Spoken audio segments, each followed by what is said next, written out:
Right now video editing probably seems terrible to you. রাত 2টায় বসে আছেন, ইনস্টাগ্রাম স্ক্রল করছেন, অ্যান্ড হঠাৎ একটা ইনসেইন এডিট সামনে আসলো। Smooth animation, clean motion graphics, perfect sound design.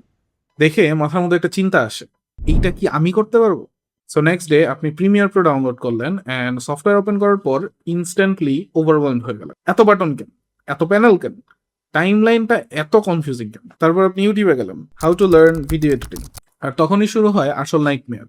কেউ বলে সিনেমেটিক এডিট শিখো, কেউ বলে মোশন গ্রাফিক্স শিখো, কেউ বলে আফটার ইফেক্ট ছাড়া তো এডিটরই হওয়া যায় না, আবার কেউ বলে এআই হচ্ছে এডিটিং এর ফিউচার।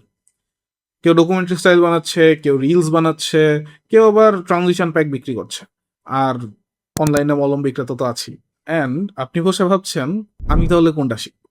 এরপরেও সামহাও আপনি একটা টিউটোরিয়াল চুজ করে ওপেন করলেন, অ্যান্ড ফার্স্ট 30 সেকেন্ড খুবই ভালো লাগলো। And then instructor shortcut press করা শুরু করলো মেশিন গানের স্পিডে। Press alt shift control something something. আর আপনি পজ করে বসে আছেন, কি হইলো কিছুই বুঝলেন না।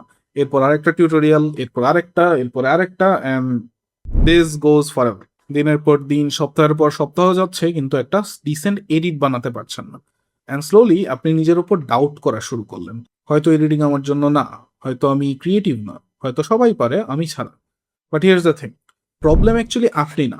প্রবলেম হলো ইন্টারনেট আপনাকে 500টা জিনিস একসাথে শেখাতে চাচ্ছে: colour grading, motion graphics, sound design, story telling, retention editing, 3D camera, transitions, plugin, cinematic style, documentary style, long form, short form, and so on.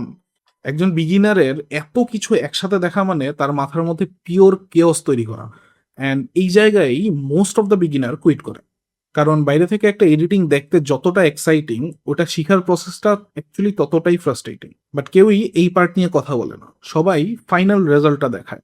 কিন্তু কেউই দেখায় না সেই পেজটা যেখানে এক্সপোর্ট দিতে 20 মিনিট লাগে, ল্যাপটপ ল্যাগ করে, আফটার ইফেক্ট ক্র্যাশ করে, কি ফ্রেম মুভ করতে গিয়ে পুরো অ্যানিমেশন নষ্ট হয়ে যায়।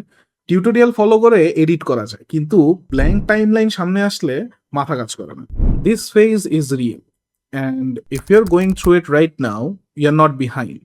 You're just in the confusing part of the journey. কারণ ভিডিও এডিটিং একটা হার্ড স্কিল। এটা কোনো রাশ আওয়ারের চ্যালেঞ্জ না যে learn video editing in 1 hour. এটা এরকম কিছু না। প্রথম কয়েক মাস আপনার এডিট খারাপ হবেই, সবারই হয়। Even editors you look up to right now, তারাও একটা টাইমে খুবই বাজে এডিট বানাইছে। অ্যান্ড ডিফারেন্স শুধু একটাই, ওরা কুইট করে নাই। নাও একটা ইম্পর্টেন্ট জিনিস বুঝতে হবে, মোস্ট এডিটররা ভুলভাবে এডিটিং শিখে।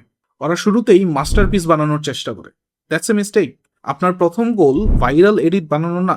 আপনার প্রথম গোল হওয়া উচিত সফটওয়্যারের সাথে কমফোর্টেবল হওয়া। টাইমলাইন বুঝেন, কাট করা শিখেন, অডিও বসানো শিখেন, কি ফ্রেম কি বুঝেন, জুম ইন করা শিখেন, টেক্সট এনিমেট করা শিখেন। সিম্পল থিংস, কারণ ফাউন্ডেশন ছাড়া ফ্ল্যাশি এডিটস কাজে আসে না।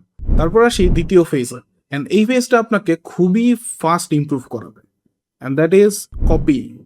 Yes, copying. শুরুতে অরিজিনাল হওয়ার চেষ্টা করবেন না। আপনার ফেভারিট ক্রিয়েটারের এডিট নিন, আর সেটা রিক্রিয়েট করার চেষ্টা করুন, ফ্রেম বাই ফ্রেম। কোথায় জুম দিল, কোথায় টেক্সট আসলো, কখন সাউন্ড ইফেক্ট ঢুকলো, কখন সিন চেঞ্জ হলো।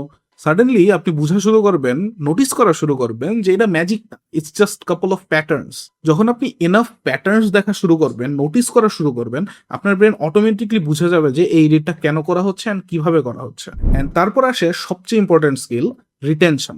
কারণ ইন 2026 আপনাকে হচ্ছে শুধু ভিডিও বানালেই হবে না বা এডিট করলেই হবে না, আপনাকে ভিউয়ারের অ্যাটেনশন গ্র্যাব করে রাখতে হবে। Fast pacing, visual changes, sound design, story telling, emotion, tension, this things matter more than any flashy edits. আর এখানেই বিগিনার এডিটররা পিছনে পড়ে যায়। ওরা ইফেক্টস শিখে কিন্তু ভিউয়ার সাইকোলজি শিখে না। অ্যান্ড ক্লায়েন্ট আসলে সিনেমেটিক ট্রানজিশন কিনে না, ক্লায়েন্ট অ্যাটেনশন কিনে, ভিউজ কিনে, রিটেনশন কিনে, গ্রোথ কিনে। And that's why some editors charge almost nothing, and some editors একটা সিঙ্গেল সফটওয়্যার ইউজ করে অনেক টাকা আর্ন করতেছে। ডিফারেন্স সফটওয়্যারে না, ডিফারেন্স থিঙ্কিং এ। একটা কথা ক্লিয়ার করি, ভিডিও এডিটিং কখনো ওভারনাইট সাকসেস না। ফার্স্ট ফিউ মান্থস খুবই অকওয়ার্ড লাগবে, আপনার এডিট খুবই বাজে হবে, অন্যের সাথে কম্পারিজন করলে হচ্ছে স্ট্যান্ডার্ড মেনটেন করবে না। সবাই এই ফেজের মধ্য দিয়ে যায়। বাট ইভেনচুয়ালি একদিন টাইমলাইন ওপেন করে আপনার ভয় লাগবে না, একদিন টিউটোরিয়াল ছাড়াও এডিট করতে পারবেন, ব্ল্যাঙ্ক প্রজেক্ট দেখেও কনফিউজ লাগবে না। অ্যান্ড দ্যাটস দ্য মোমেন্ট যখন এডিটিং একটা সফটওয়্যার থেকে স্কিলে কনভার্ট হয়। So if you struggling right now, good, কারণ আপনি অলরেডি জার্নির মধ্যে আছেন। এখন the question is, are you gonna stop or not? Because every good editor you admire today started exactly where you are right now, confused, overwhelmed, lost, but they kept going. And maybe you should too.